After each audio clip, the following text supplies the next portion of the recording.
눈앞의 문제보다 중요한 것이 있습니다. 눈앞의 문제보다 중요한 것이 있습니다. 라는 제목으로 말씀 전하겠습니다. 삶 속에서 풍성한 삶을 살기 원합니다. 그 외적인 조건과 관계없습니다. 그 내면의 넉넉함이고 또 축복을 통한 것입니다. 그 요셉과 형제들을 보십시오. 형들은 편애받아서 늘 사랑에 궁핍하죠. 요셉을 아주 보면은 화가 나죠. 뚜껑이 열립니다. 이 꿈꾸는 놈 과연 네가 되나 보자. 벼르게 되죠. 요셉 죽이려고 막 악한 행동을 합니다. 왜 그래요? 사랑받지 못해서. 그래서 어려서 사랑받았던 경험이 매우 중요합니다. 인간관계에 있어서. 반면에 요셉 보시죠. 편애받았고 물론 고생도 했지만 결과적으로 총리가 됐습니다. 축복을 통해서 그 내면의 모든 허한 마음들이 치료가 됐습니다. 이 형들이 나중에 나왔죠. 힘을 어떻게 해요? 형들 만났을 때 복수하고 싶을 수도 있잖아요. 권력이 막강하잖아요. 총리인데. 근데 힘을 용서하는 데 사용합니다. 축복을 통해서 치유받았기 때문이에요. 복수심이 없죠. 오히려 용서하고 또 건지게 되고 거의 구원자 같은 역할을 하는데 바로 이 넉넉하면서 용서가 나온 관용이 나오고 용서가 나온 겁니다. 특별히 우리 살면서 하나님으로부터 내면이 가득가득 채워진 인생에서 이런 관용과 용서가 나옵니다. 이번에도 간증하신 분이 있죠. 신보미 지사님하고 어제 간증할 때 참 은혜가 됐는데 뭐 고성에서도 은혜가 됐는데 어제도 참 마음이 와닿는 분이 있더라고요. 그 어려서 이렇게 부모님이 싸우는 모습 많이 봤다고 하잖아요. 그러니까 이제 싸우는 모습이 지긋지긋한 거예요. 특별히 어려서 이게 얼마나 아픔이 있겠습니까? 어린 나이에 부모님 싸우는 모습 보고. 그래서 뭘 거절하는 걸 잘 못했다고 하잖아요. 싸우는 게 싫어서. 그래서 물론 싸우는 게 싫어서 피스메이커는 될 수 있을지언정 어느 때는 거룩한 노우 해야 되는데 그걸 못했다는 거예요. 근데 이번 선교를 통해서 하나님 앞에 예배드리고 또 같이 참여를 통해서 그 내면이 치유가 됐다고 하죠. 이제는 정말 기준에 어긋나는 거라면 아니야 하고 말할 수 있는 용기. 언제 나왔어요? 예수님 만날 때. 우리 인생의 내면에 어려서 받지 못한 사랑이 있습니까? 또 내면에 궁핍함이 있습니까? 내면에 허한 마음이 있습니까? 예수님께로 가야 해결된다는 겁니다. 그래서 우리 인생에 건강한 자존감이 필요해요. 십자가 만나지 못하면요, 늘 우리는 상처받은 걸 쏟아부는 인생이 됩니다. 예수님 만나야 됩니다. 그래서 본질을 볼 줄 알아야 돼요. 그래서 눈앞의 문제보다 더 중요한 것이 있다는 겁니다. 하나님과의 관계거든요. 오늘 우리 인생에 풀어야 될 많은 숙제가 있으시죠. 그 숙제 이전에 더 중요한 싸움이 있습니다. 우리가 해결해야 될 것, 이런 본질의 싸움에서 승리하기 위해서 필요한 것 세 가지입니다. 첫째, 예수님으로 내면을 가득 채우라는 겁니다. 본문에서 바울은 말합니다. 남보다 자기가 육체적인 부분으로 더 그러하다고 하는데 남보다 월등하게 낫다고 합니다. 8일 만에 할례받고 이스라엘 족속 베냐민 지파 히브리 중에 히브리인, 율법으로는 바리새인, 열심으로는 교회를 박해, 율법에 이르는 흠이 없다고 막 자랑을 하죠. 속된 말로 자랑질이죠. 그런데 7절 보니까 유익하던 것을 해로 여겼다고 합니다. 자랑질했던 게 아무것도 아니라는 거예요. 그리스도를 내 안에 모시니까 과거의 자랑이 배설물, 똥이라는 거예요. 우리 인생도 그렇습니다. 남과 비교할 게 자기가 뭔가 열등해 보이고 부족함이 있다고 생각하는 분들이 있죠. 경제력도 약하고 학벌도 밀리고 집안도 밀리고 조건도 밀리고 스스로 루저라고 생각하는 분들이 있습니다. 이런 분들 특별히 예수님으로 가득 채워야 돼요. 예수님의 사랑으로 가득 채우면요, 나중에 이런 조건들이요 별 문제가 되지 않고요, 오히려 예수님으로 채우잖아요. 과거에 대해 약함이 오히려 자랑이 돼요. 그 약함 때문에 내가 예수님 더 의지했습니다. 그 상처 때문에 내가 예수님 더 바라보게 됐습니다. 그래서 예수님 만나는 인생은요, 과거의 모든 아픔들이요 나의 간증의 재료가 됩니다. 그래서 이번 선교도 그래요. 제가 이렇게 어떤 분 정말 간증하시는 모습 봤는데, 저희 상림교회 제가 갔다 왔는데 그 간증하는 어느 여집사님 보면서 그분 저는 고난이 없는 분인 줄 알았어요. 곱게 자란 분인 줄 알았어요. 근데 간증할 때 보니까 제가 평소 대화 못했던 부분들을 그냥 오픈해서 막 얘기하더라고요. 묻기 힘든 얘기들을. 근데 그 얘기를 왜 당당하게 할 수 있죠?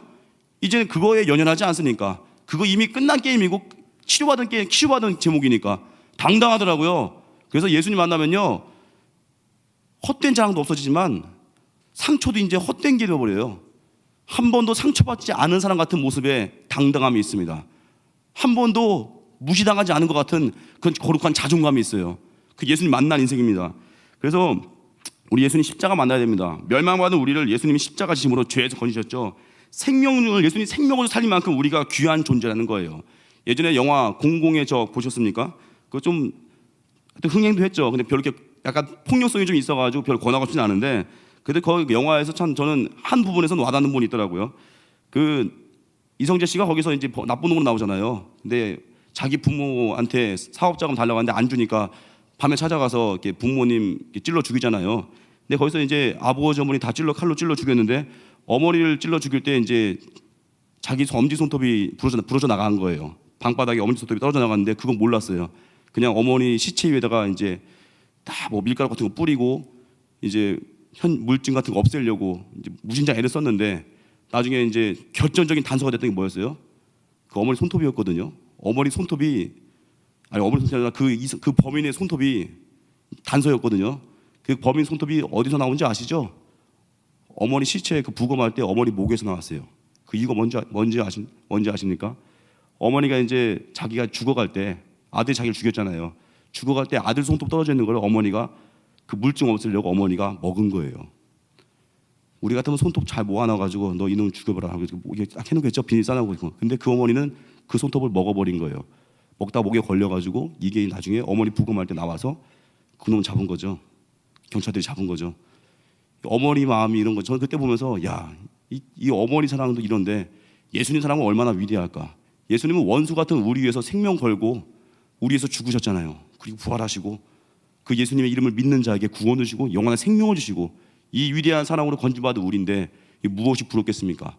부럽다는 거는 부러움은 지는 게 아니라 말씀드렸죠. 부러움은 지는 게 아니라 부러운 건 아직도 내가 어떤 존재인지 모른다는 거예요. 그래서 부러움이 많고 열등감 많은 인생일수록 예수님께 가야 됩니다.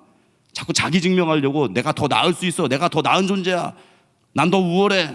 경쟁에서 이기고 말 거야. 경쟁해서 행복을 추구하는 게 아니라 우린 더 예수님께 가서 내면의 모든 공허함을 하나님의 은혜로 채우는 겁니다. 이게 십자가 사랑이에요. 창세기 30장 보시죠. 거기 보면은 야곱이 라반에게 이제 품삯을 안 받는 대신에 양이나 염소 새끼 낳을 때 알록달록 점 있는 새끼 나오면은 그것을 자기 소유로 달라고 합니다. 어떻게 보면 어리석은 제안이죠. 그 양들은 그 흰색이 우성이래요. 흰색이 훨씬 많이 태어나죠. 근데 라반은 자기 소유 중에서 그 알록달록하게 이제 점 있는 거 양과 염소를 샅샅이 가려서 자기 아들들에게 맡겼습니다. 근데 그것도 모자라서 사흘길 밖에서 그 양들을 또 치게 합니다. 한마디로 짐승들끼리 교배할 수 있는 거 원천 봉쇄한 거예요. 이 정도 상황 처하면요, 그 야곱 입장에서는 뚜껑 열리지 않겠습니까? 외삼촌 보면서 열받을 수 있잖아요. 이 나쁜 외삼촌 놈아, 너도 인간이냐, 이 쓰레기야, 이럴 수 있는데 야곱은 예상 외에 반응했습니다. 창세기 30장 36절 보니까 야곱은 라반의 남은 양떼를 치니라. 순순히 그냥 외삼촌의 뜻을 받아들인 거예요. 말도 안 되는 제안들. 왜 그래요? 하나님의 축복을 믿은 거예요. 은혜를 믿은 거예요. 그 미국의 템플 대학 창시자 러셀 코넬 박사가 그 2차 대전 이후에 미국에서 100만 장자 성공한 그 4,043명을 조사했습니다. 근데 흥미로운 결과가 있어요. 두 가지인데, 하나는 그 성공한 자들 중에서 고졸 이상 학력자가 불과 69명이래요. 학력이 문제되지 않는다는 거죠. 그리고 또 성공한 사람들에게 세 가지 분명한 철학이 있다고 합니다. 그 세 가지 철학이 뭐냐면은, 첫째가 목적이 아주 분명하다고 합니다. 목적의식. 두 번째, 목적을 위해서 최선을 다했다는 거예요. 목적 그리고 최선. 세 번째, 자기 무능함과 무식을 통감하고 하나님께 기도하면서 은혜를 사모했대요. 여기서 얻을 수 있는 교훈이 있죠. 내 상황과 조건이 중요하지 않다는 겁니다. 하나님 바라보고 은혜 구하는 거예요. 예수님으로 채운 거예요. 기도의 능력과 예배의 능력, 하나님 바라보면서 모든 걸 채운 겁니다. 근데 제일 어리석은 사람은 궁핍한데 기도하지 않아요. 부족한데 엎드리지 않아요. 분명히 아무것도 없는 것 같은데 철야 예배 안 나와요. 이거 어리석은 인생 아니에요. 없으면 구해야 되는데 없다고 맨날 한탄만 해요. 없으면 나와서 엎드려야죠. 그래서 우리 인생에 하나님께 나아가 구하는 게 필요합니다. 에베소 3장 20절 21절 보니까 우리 가운데 역사하시는 능력들을 우리가 구하거나 생각하는 모든 걸 더 넘치도록 능히 하신 이에게, 우리 하나님께서는 우리가 구하는 거, 생각하는 거 모든 걸 더 넘치도록 능히 하십니다. 넘치도록 채워주십니다. 공과고의 하나님이죠. 공급해 주시고 가르쳐 주시고 고쳐 주시고, 이 하나님께 나오면 무슨 염려가 있겠습니까? 저도 이번에 국성 선교 때 참 신기하진 않지만 한림교회 제가 팀장으로 갔습니다. 보니까 제가 이번에 뭐 간증 정경일사님 간증 들으셨었죠? 제가 나이로 치면 막내죠. 제가 이제 40살이니까 다 위에 어르신들 모시고 왔어요. 평균 연령이 거의 60대 정도 됐으니까 주민팀에서 선교 물품들을 지원 받았습니다. 뭐 팩도 있고 마사지 팩이 아니라 뜸, 또 여러 가지 뭐 부채, 많은 선교 물품 받아서 가지고 갔죠. 근데 갔더니 저희 마사지 원래 많이 하잖아요. 이렇게 마을회관 같은 데 가면 노인 사역이니까. 근데 막상 우리 팀 보니까 마사지를 하기보다는 우리가 받아야 될 것 같아. 어르신들이 너무 많아서 우리가 받아야 될 것 같아. 우리가 이거 조금 하다가 아이고 허리야 이럴 것 같아가지고 제가 고민하다가 빼버렸어요. 이거 하지 말자고. 눈치 너무 좋아도 우리 마사지 하지 맙시다. 팩도 하지 말자고 하고. 우리가 받아야 될 건데 우리가 어떻게 해주냐고 다 빼버리고 딱 하나 우리가 한 거 이거 부채 가지고 와서 부채하고 사탕 들고 와서 그냥 복음만 증거하고 왔어요. 그러니까 마사지 하나 팩도 안 하니까 너무 간단한 거예요. 가서 그냥 다 나라 저기 잠깐 부채 보세요. 읽으세요. 영접기도 하고. 첫날 이렇게 하다 보니까 완전 본질만 살겠죠. 첫날 마을회관만 5군데를 방문했어요. 그 동네 다 돌았어요. 끝났어. 사역 딱 끝났어. 첫날. 너무 그냥 본질만 하고 끝나버렸어요. 그러니까 어떻게 해요? 이제 화요일 날은 만났던 분들 초대하고 또 아니 목요일 날 다 사역해놓고 금요일 날은 마을잔치 초대하고 두 번째 만나. 또 이제 토요일에는 마지막 확인 사살 한 번 더 가서 또 한 번 복음 들려드리고 거의 한 3번을 만났거든요. 그러니까 이분들은 아마 머릿속에 떠나지 않을 거예요. 오용리가 계속 얘기하고 계속 또 증거하고 계속 영접기도 시키고. 전 오히려 이번에 배운 게 있습니다. 오히려 우리가 부족하다고 할 때요, 그때가 본질을 붙들기 훨씬 쉽습니다. 우린 이번에 별로 줄 게 없기 때문에 또 기도에 목숨 걸었어요. 연계교회 도착해서 또 그냥 막 기도시키고 막 무릎 꿇으러 하고 막. 어차피 제가 팀장이니까 막 시켰죠. 막 하라고 하고. 줄 게 없으니까 영적인 거 외에는 승부할 게 없어요. 아시겠습니까? 이 마음을. 은과 금은 내게 없거니와 나사렛 예수 그리스도의 이름으로 일어나 걸어 외치고 이 능력을 체험하고 왔습니다. 물론 20개 교회 모든 팀들이 다 그 능력을 체험했을 텐데 없다고 낙심하지 마십시오. 하나님께 구할 때 우리 구하는 것보다 더 넘치도록 생각보다 모든 것에 넘치도록 채우신 하나님께서 우리 아버지십니다. 두 번째 하나님과의 관계입니다. 하나님과 관계가 핵심인데 또 창세기 보면은 창세기 32장에서 야곱을 보면은 형 에서를 이제 만나야 될 상황이 됐습니다. 두렵고 답답했겠죠. 창세기 32장 7절 보니까 야곱이 심히 두렵고 답답하여 답답하다는 거예요. 이제 에서 만나면 어떻게 해서 지가 지은 죄가 있는데 두렵겠죠. 이런 야곱에게 에서 문제로 골몰한 야곱에게 하나님이 나타나셨습니다.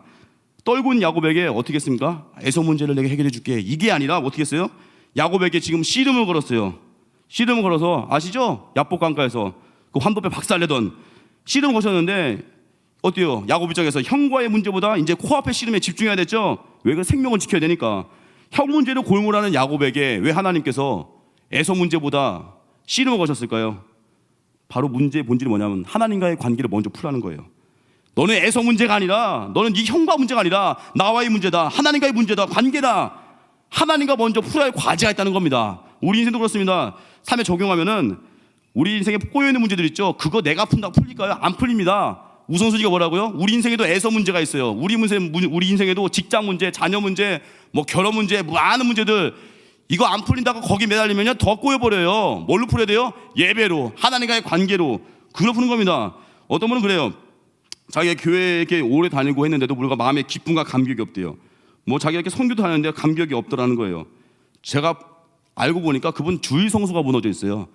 주일날 뭐 여러 가지 이유로 했는지 하여튼 몇 번씩은 예배에 빠져요. 뭐 직장 문제인지 무슨 문제인지. 주일 성수 하나가 딱 깨져 있으니까 뭘 해도 기쁨이 없어요. 뭘 해도 감격이 없어요. 근데 본인은 그 얘기를 안 해요. 제가 나중에 알았죠. 저 사람은 주일 성수 문제구나. 어떤 사람은 맨날 돈. 하나님 나에게 돈을 안 주셨대요. 맨날 돈 문제 앞에서 맨날 고개 숙이고. 제가 그랬어요. 하나님 왜 저분에게 돈을 안 주셨을까? 나중에 제가 뿌리를 보니까 그분 11조 안 해요. 그분이 도둑질 했어요. 도둑질. 아시겠습니까? 하나님과의 관계가 다 깨져 있는 거예요. 또 어떤 분 자녀 문제로 맨날 신음해요. 우리 자녀들이 맨날 망난이다, 말 안 듣는다. 보니까 그 가장이 아주 몹쓸 가장이에요. 가장이 예배 제대로 안 드리고요, 망가져 있으니까 자녀를 하나님 쳐버리는 거예요. 아시겠습니까? 가장 정신 차리라고. 하나님과의 관계예요. 딴 문제 아니에요. 남의 문제 아니라 내 문제, 내 문제. 내가 회개하지 않은 죄, 내가 하나님께 바로 서지 않은 죄, 그거 뚫려야 나머지 풀리는 거예요. 애서 문제가 아니라 하나님과의 관계 문제. 그거 푸는 겁니다. 제가 어제도 보니까 어떤 약간 되게 화내지 않았지만 자기 결혼이 늦어진다고 이제 뭐 조급하게 또 어떤 형제 만나가지고 보니까 만난 지 얼마 안 됐는데 결혼을 하고 싶어 하는 거예요. 그것도 8월에 만났는데 올해 12월에 결혼하고 싶어 하고, 그것도 불신자예요. 가끔 한 번 교회에 몇 번 나왔었대요. 그쵸, 그렇죠. 아니 왜 불신자인데 그것도 급하게 하려고 하냐 그러는 거예요. 자기가 지금 나이가 39이고 임신을 하려면은 당장 빨리 결혼해야, 자기가 40살 전에는 빨리 결혼해야 그래도 애는 가질 수 있는 거 아닙니까 하고. 제가 정신 차려했어요. 애가 우상이냐고. 형제는 믿음도 없고 그럼 애 낳고 셋이서 지옥 갈 거냐고 제가 그랬어요. 제가 축복 기도를 한다고 마지막 했는데 그렇게 기도했어요. 하나님, 이 자매 두 다리를 부러뜨려서라도 그 형제랑 헤어지고 정신 차리고 예배 드리게 해달라고. 얼굴 시뻘개졌는데, 물론 축복 기도하고 나서 나중에 저녁에 그분이 밥을 사더라고요. 뭐 이상한 일이 벌어졌는데 그 정도면 뚜껑 열릴 줄 알았는데 밥을 사더라고요. 고맙다고. 모르겠어요. 순종할지 안 할지 모르겠지만 우리 인생에 하나님 말고 딴 게 우상이 되니까 급해지는 거예요. 하나님만 바라보고 하나님이 주시는 걸로만 채운 인생은요, 뭐가 그리 급해요. 뭐가 그리 기다리는 거지. 안 그러겠습니까? 믿음으로 인내하고 기다릴 때 우리 주인 되신 하나님께서 모든 것을 채우신 하나님께서 다 공급하신다는 겁니다. 그 우리 인생 딱 하나예요. 내가 내려오지 못한 욕심, 집착, 다 버리십시오. 그리고 하나님만 바라보십시오. 그 나머지 모든 거 하나님 채우십니다. 원수와의 관계, 잠언 16장 7절 보니까 사람의 행위가 여호와를 기쁘시게 하면 그 사람의 원수라도 그와 더불어 화목하게 하시니라. 사람의 행위가 하나님을 기쁘게 하면요, 원수도 더불어 화목해 한대요. 여러분, 오해 있죠? 꼬인 관계들, 그거 만나서 막 이것저것 해명하나 푸는 게 아니에요. 오해는 기도로 푸는 겁니다. 깨진 관계 기도로 푸는 겁니다. 그리고 나아가는 거예요. 아시겠습니까? 하나님과 나와의 얽혀있는 문제들 푸는 거예요. 그 여호수아서에 나오죠. 여호수아 3장 5절 보니까 여호수아가 또 백성에 이르되 스스로 성결케 하라. 지금 요단강 앞에 서 있는 백성들에게 명령하는데 백성들이 기대한 건 뭐겠습니까? 방법 아니겠어요? 요단강 이제 건너는 방법을 기대하는 백성에게 여호수아가 했던 말은 뭐예요? 스스로 성결케 하라. 방법이 아니라 너희들과 하나님과의 관계야. 그 얘기하는 겁니다. 스스로 거룩해야 돼. 하나님 직장 문제 때문에 막 골몰하는 사람에게 하나님 그럴 거예요. 거룩해야 돼. 성결해야 돼. 예배 잘 드려야 돼. 새벽기도 나와. 철야 예배 나와. 또 이제 자녀 문제, 뭐 사업 문제 골몰하는 사람들에게 그거보다 선교 좀 가고는 안 되겠니? 그보다 너 나를 위해서 좀 헌신하면 안 되겠니? 하나님 그거 묻습니다. 스스로 성결케 하라. 거룩이에요. 죄 위에 은혜가 임하지 않는다고 말씀드렸죠? 죄 위에 구원이 없다고 말씀드렸죠? 우리 스스로 정결해지는 겁니다. 그리고 하나님 바라볼 때 모든 능력의 근원이신 주님께서 넉넉히 채워 주십니다. 맞아. 세 번째, 이렇게 관계가 좋아지면 이제 공급을 채워하니까 우리가 할 일 뭐겠습니까? 적극적으로 사랑하라는 겁니다. 마태복음 7장 11절 12절 보니까 너희가 악한 자라도 좋은 것으로 자식에게 줄 알거든 하물며 하늘에 계신 너희 아버지께서 구하는 자에게 좋은 것을 주지 않겠느냐. 그러므로 무엇이든지 남에게 대접을 받고 하는 대로 너희도 남을 대접하라. 이것이 율법의 선지자니라. 하나님은요, 우리가 구하는 것보다 좋은 거 주시죠. 구하는 거 주는 게 아니라 좋은 거 주십니다. 그 좋은 것 속에는요, 내가 구하지 않은 것이 너무 훨씬 많습니다. 저도 이번에 대만 선교 도움보건도 갔다 왔는데 너무나 공급이 너무 많았어요. 물론 전도 열매도 있었지만 거기서 우리가 구하지 않고 얻은 게 너무 많았어요. 갔더니 남자 형제분들 숙소에 에어컨이 하나 또 설치되어 있어요. 이 불볕 더위 속에서 대만 갔는데 대만 더워요. 근데 거기 형제 숙소에 에어컨이 하나 또 설치되어 있어요. 그리고 이따만한 통에다가 뭐 밀크티를 가득 붓나 봐요. 밀크티를 마치 정수기 물 마시듯이 먹었어요. 시원하게. 그 어떤 분 집사님 그 무지 좋아했는데 이번에 원어시 드셨던 것 같아요. 또 어떤 형제가 무슨 망고를 뭐 한 박스 넘게 사와가지고 망고를 무지 먹고, 하여튼 어떤 분은 여자 집사님 또 한식을 무지 싸와가지고 한정식으로 날마다 잔치 벌이고 너무 잘 먹고 살 디룩디룩 찌고 사역 열심히 하고 이렇게 왔는데, 중요한 거 보세요. 구하지 않은 부분들이었거든요. 숙소 문제나 먹는 문제 이런 분들 안 구했어요. 그거는. 근데 그냥 알아서 더 넉넉히 채워주더라고요. 우리가 할 일이 뭐였어? 그냥 전도 하나 하는 거였어요. 하나님의 일 하나 구했는데 구하지 않았던 부분들, 어떻게 보면 진짜 필요한 부분들을 알아서 주셨어요. 알아서. 아침에 깨어날 때 여러분, 하나님 오늘은 공기를 주십시오. 이런 분이 있습니까? 웃겠죠. 하나님 오늘은 물을 좀 주세요. 물이 왜 없어요? 물 그냥 편의점 가도 제일 싼 게 물인데 왜 없어요? 그냥 다 얻을 수 있다고요. 하나님 오늘은 태양을 뜨게. 태양이 뜨고 지니까 날이 저물어 갈 때가 나오죠. 안 그러겠습니까? 근데 그거 다 주시는 건데 이걸 구하는 사람도 있어요. 하나님 말씀하십니다. 그거는 다 주실 거니까 너희가 할 일 딱 하나야. 그의 나라와 그의 의를 구하라. 그러면 나머지 모든 걸 우리에게 더해 주신대요. 그 우리 할 일 뭐겠습니까? 이 성경에 나온 핵심이 이거예요. 마태복음 방금 읽었던 본문. 그러므로 무엇이든지 남에게 대접을 받고자 하는 대로 너희도 남을 대접하라. 이것이 율법의 선지자니라. 이게 뭐냐면은 그러므로가 핵심이에요. 그러므로 하나님 우리에게 모든 걸 좋은 걸 다 주시니까 우리가 할 일 뭐예요? 마땅히 할 일을 하는 겁니다. 그러면 마땅히 할 일. 우리 여러분들 사랑받고 싶죠? 높임받고 싶죠? 위함받고 싶죠? 그거를 하면은 하나님이 나머지 알아서 다 책임진다는 거예요. 사랑받고 싶죠? 우리 가서 전도하는 겁니다. 하나님과의 관계가 깨져 있는 영혼들에게 예수님 십자가 사랑을 전하는 거예요. 그 사랑 전하는 거예요. 기독교의 핵심 메시지는요, 뭐 당신은 사람밖에 태어난 사람, 나의 행복이 아니라 그 다음 노래예요. 그리고 그 사랑 전하기 위해. 우린 주님 사랑 전하기 위해서 부름받았습니다. 나의 영광이 아니에요. 주님의 영광입니다. 주님의 영광을 위해서 그 사랑 전할 때, 그 복음을 증거할 때, 예배자 될 때 나머지 우리가 생각했던 필요한 모든 것은 하나님이 넉넉히 채워 주십니다.